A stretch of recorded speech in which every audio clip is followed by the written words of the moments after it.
اچھا، تو آج ہم ریسلنگ کی دنیا میں ایک کافی گرما گرم موضوع پر گہری بات چیت کرنے والے ہیں۔ جی جی۔ ہمارے پاس ایک حالیہ ٹی وی براڈ کاسٹ کے کچھ حصے ہیں جہاں T N A world champion Trick Williams اور لیجنڈری انڈرٹیکر کے بیچ آپ کہہ سکتے ہیں ایک بڑا ٹکراؤ ہوا۔ بڑا اہم لمحہ تھا وہ۔ بالکل، تو ہمارا مقصد یہی ہے کہ اس پوری بات چیت کے جو اہم نکات ہیں، جو دعوے کیے گئے، ان کو ذرا کھول کر سمجھیں۔ تو قصہ شروع ہوتا ہے ٹرک ولیم سے۔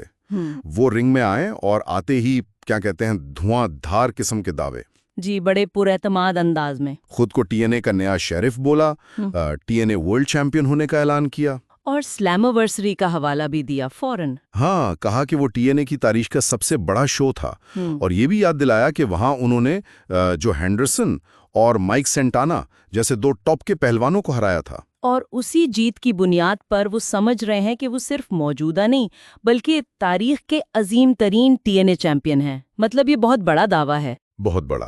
اور ساتھ میں یہ بھی ذکر کیا کہ وہ بیک وقت 2 برانڈز چلا رہے ہیں، شاید ٹی این اے اور این ایکس ٹی کی بات کر رہے تھے۔ جی ایسا ہی لگتا ہے۔ اور پھر ایل ایف جی گروپ یعنی انڈرٹیکر کا جو گروپ ہے، ان پر تنقید کی کہ وہ شکایت لے کر انڈرٹیکر کے پاس بھاگے گئے۔ یہ سب کچھ بہت زیادہ خود اعتمادی سے کہا گیا۔ یہ بات واقعی دلچسپ ہے کہ ایک طرف تو ولیمز نے خود مانا کہ انڈرٹیکر ریسلنگ کی تاریخ کے عظیم ترین ایک ہال آف فیمر ہے، یہ انہوں نے تسلیم کیا۔ جی ہاں، لیکن دوسری طرف اسی سانس میں ان کو سیدھا چیلنج بھی کر دیا، یہاں تک کہہ دیا کہ شاید ایل ایف جی نے انڈرٹیکر کو نرم کر دیا ہے۔ اور یہ بھی کہ صرف ان میں ہی اتنی ہمت ہے کہ وہ انڈرٹیکر کو بلا سکیں۔ اب یہ خود اعتمادی ہے یا کچھ اور، یہ تو دیکھنے والی بات ہے۔ بالکل، یہ کافی بڑا رسک تھا جو انہوں نے لیا۔ اور پھر جیسے ہی یہ باتیں چل رہی تھیں، بوم، انڈرٹیکر خود آ گئے رنگ میں۔ اور آتے ہی پورا ماحول بدل گیا، سنجیدگی آ گئی۔ بالکل، انہوں نے آتے ہی سیدھا ٹرک ولیمز کے رویے پر انگلی اٹھائی، کہا کہ بھائی ٹی این اے ٹائٹل جیتنے کے بعد تم بدل گئے ہو۔ وہ بھوک والی بات کہی انہوں نے۔ ہاں، کہ جو این ایکس ٹی چیمپئن شپ کے دوران تھی وہ بھوک اب نہیں رہی۔ انڈرٹیکر نے صاف کہا کہ ولیمز میں عزت کی کمی ہے، جی، اور خبردار کیا کہ یہی تکبر، یہی رویہ تمہیں لے ڈوبے گا۔ وہ جینوئن کاؤہائیڈ والی بات بھی دلچسپ تھی، ایک طرح کا طنز تھا شاید ان کی نئی شخصیت پر۔ ہاں، جیسے ان کی چمک دمک پر ایک کمنٹ ہو۔ دیکھیں نا، انڈرٹیکر کا جو بنیادی پیغام تھا وہ ریسلنگ کے ایک پرانے اصول کی طرف تھا۔ کیا صرف ٹیلنٹ اور جیتنا ہی کافی ہے، یا کردار، عزت اور جو لیجنڈز ہیں ان کا احترام زیادہ ضروری ہے لمبی کامیابی کے لیے؟ صحیح۔ اور انڈرٹیکر تو صاف طور پر دوسری بات کی حمایت کر رہے تھے۔ انہوں نے یہ بھی کہا کہ وہ اپنی ایل ایف جی ٹیم کو اس کے بالکل الٹ سکھانے کی کوشش کرتے ہیں، یعنی عزت اور صحیح رویہ۔ تو یہ صرف 2 پہلوانوں کا آمنا سامنا نہیں تھا۔ نہیں، میرے خیال میں یہ نسلوں کا، نظریات کا اور ریسلنگ کی جو فلسفی ہے اس کا ٹکراؤ تھا۔ ایک طرف تجربہ اور اصول، دوسری طرف جوش اور بغاوت۔ اچھا، تو ولیمز نے اس نصیحت کا کیا اثر ہوا ان پر؟ اثر؟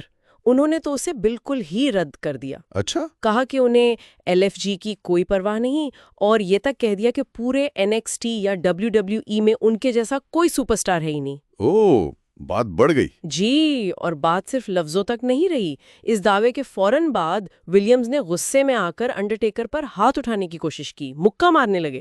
لیکن ظاہر ہے انڈرٹیکر تو انڈرٹیکر ہیں۔ بالکل تیار تھے، نہ صرف وہ وار روکا بلکہ ولیمز کو اٹھایا اور چوک سلیم۔ جی، ایک زبردست قسم کا چوک سلیم دے مارا، رنگ ہل گیا ہوگا۔ تو اس سارے واقعے کا اگر خلاصہ کریں تو کیا نکلتا ہے؟ خلاصہ یہی ہے کہ یہ نسلوں کا، نظریات کا اور خاص طور پر رویوں کا ایک شدید ٹکراؤ تھا، جو لفظی جنگ سے شروع ہو کر ایک جسمانی ایکشن پر ختم ہوا۔ بالکل۔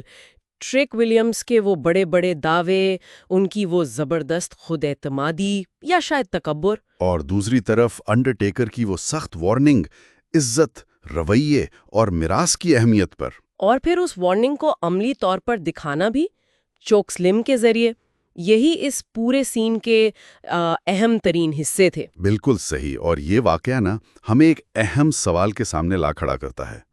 وہ کیا؟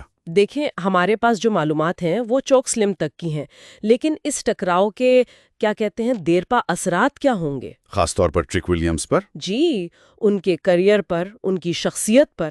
کیا وہ انڈرٹیکر کی اس وارننگ پر جو ایک آئیکن کی طرف سے آئی ہے، کیا وہ اس پر غور کریں گے؟ کیا اپنے رویے میں کوئی تبدیلی لائیں گے؟ یا پھر یہ واقعہ ان کی اس باغیانہ سوچ کو اور پکا کر دے گا کہ وہ سب سے بڑے ہیں، انہیں کسی اصول کی پرواہ نہیں؟ بالکل.